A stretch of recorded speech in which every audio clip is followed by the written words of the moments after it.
नमस्कार मंडळी, मी अजिता. मंडळी, रत्नागिरी जिल्ह्यामध्ये नाणिज गावी नरेंद्र महाराजांचा हा मठ आहे. खूप दिवसांची इच्छा होती. आज मी आणि माझी मैत्रीण छाया कोगजे आम्ही दोघीही तो मठ पाहण्यासाठी निघालो. या मठाबाबत भरपूर आम्ही ऐकून होतो. कोल्हापूरला जाता येता हा मठ दिसतो. तेव्हापासूनच ठरवलं होतं एकदा तरी वर जाऊन सर्व मठ पाहून यायचा.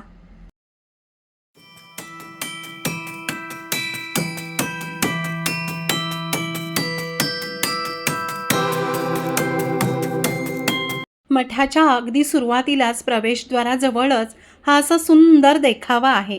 शिवशंकर, शिवाजीराजे, जिजाऊ माता आणि तुळजाभवानी माता. मंडळी, अगदी गेटपासूनच वेदांचं पठण ऐकू येत होतं. त्यामुळे आपसुकच वातावरणामध्ये एक प्रसन्नता आणि भाविकता आली होती. इथे संपूर्ण पार्किंग आहे. आपली गाडी इथे लावून आपण इथून खाली उतरून जायचं आहे. उतरत असतानाच समोर मंदिर दिसत असतं. परिसर इतका मोठा असून सुद्धा स्वच्छ, सुंदर आणि शांत आहे.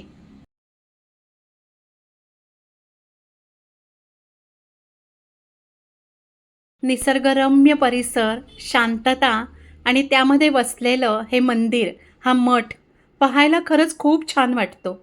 याच आवारामध्ये काडसिद्धेश्वर महाराज प्रसादालय आहे, जिथे दोन्ही वेळा महाप्रसाद मोफत दिला जातो.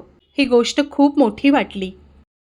या मठाचं बांधकाम हे पूर्ण या डोंगरामध्ये खणून करण्यात आलेलं आहे. जबरदस्त दणकट बांधकाम आहे.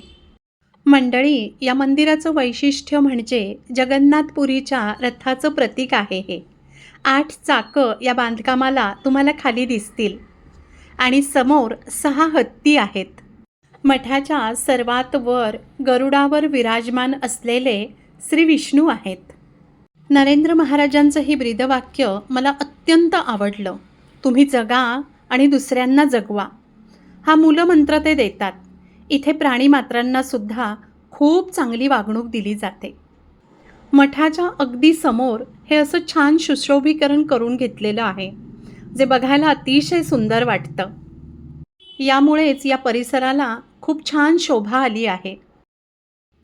मंडळी, या मठामध्ये आपल्याला व्हिडिओ किंवा फोटोग्राफी करण्याला सक्त मनाई आहे, परंतु आतील रचना अतिशय सुबक आणि सुंदर आहे. म्हणजे इतकं शांत, सुंदर आणि प्रसन्न वाटतं ना आतमध्ये. मला खूप खात्री आहे की तुम्ही इथे आल्यावर तुम्हाला हे आतील सर्व इतकं आवडेल ना. एक वेगळीच अनोखी अशी प्रसन्नता आहे आणि खूप विचारपूर्वक हे बांधकाम केलेलं आहे. मंदिरामध्ये संत शिरोमणी गजानन महाराजांची खूप सुंदर मूर्ती आहे. काडसिद्धेश्वर महाराजांची सुद्धा खूप छान मूर्ती आहे. रामानंदाचार्य यांची सुद्धा प्रसन्न मूर्ती आहे. आतमध्ये वाइब्स खूप पॉझिटिव्ह आणि खूप भाविक होत्या. सतत तिथे मंत्रोच्चार सुरूच होते. नरेंद्र महाराज इथे खूप चांगलं कार्य करतात आहेत. इथे शिक्षण, आरोग्यसेवा, गरिबांना मदत, व्यसनमुक्ती, अन्नदान यासारखी समाज उपयोगी कामं केली जातात. मठामार्फत दवाखान्याची सुद्धा सोय आहे. दर महिन्याला कित्येक जण याचा लाभ घेतात. इथे प्रायमरी स्कूलसुद्धा सुरू आहे, जे पूर्णतः इंग्लिश मीडियममध्ये शिकवलं जातं. शहरासारख्याच सुविधा इथे देण्यात आल्या आहेत. आणि सर्वात महत्त्वाचं म्हणजे इथे जातीभेद नाही. सर्वांसाठी सर्व सेवा उपलब्ध आहेत. इथे होम हवन केलं जातं. या आवारामध्ये वेदपाठशाळासुद्धा आहे. कित्येक मुलं याचं शिक्षण इथे घेतात. या साईडला हे असं रामाचं मंदिर आहे. राम, सीता, लक्ष्मण खूप सुंदर मूर्त्या आहेत. आत्ता तिथे वेद सुरू होते, त्यामुळे बंद ठेवण्यात आलं होतं. 1 तासाने ते उघडणार होतं. पण खरंच मन शांत झालं या परिसरामध्ये. मंडळी, गेले कित्येक वर्षाची माझी ही इच्छा होती की मला हा मठ पाहायचा होता. मी या मठाबद्दल अनेक गोष्टी ऐकून होते.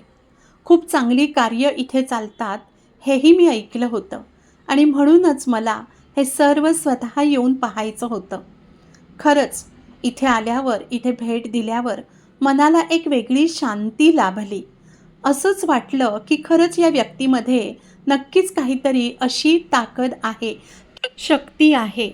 अध्यात्माच्या रूपाने किंवा समाजसेवेच्या रूपाने ही व्यक्ती खूप मोठं कार्य करते आहे. यासाठी या महाराजांना खरोखर मनोमन सलाम. मठामधून निघायला खूप संध्याकाळ झाली होती. अर्थातच रोषणाईमुळे संपूर्ण मठ अप्रतिम दिसत होता. आजची संध्याकाळ सत्कारणी लागल्याचा एक मनामध्ये भाव होता. महाराजांसाठी आपसुकच मनामध्ये आदर निर्माण झाला. अनेक शुभेच्छा देऊन आम्ही निघालो. तुम्ही सुद्धा या मठाला नक्की भेट द्या. माहिती आवडली असेल तर नक्की लाईक करा. Thank you so much.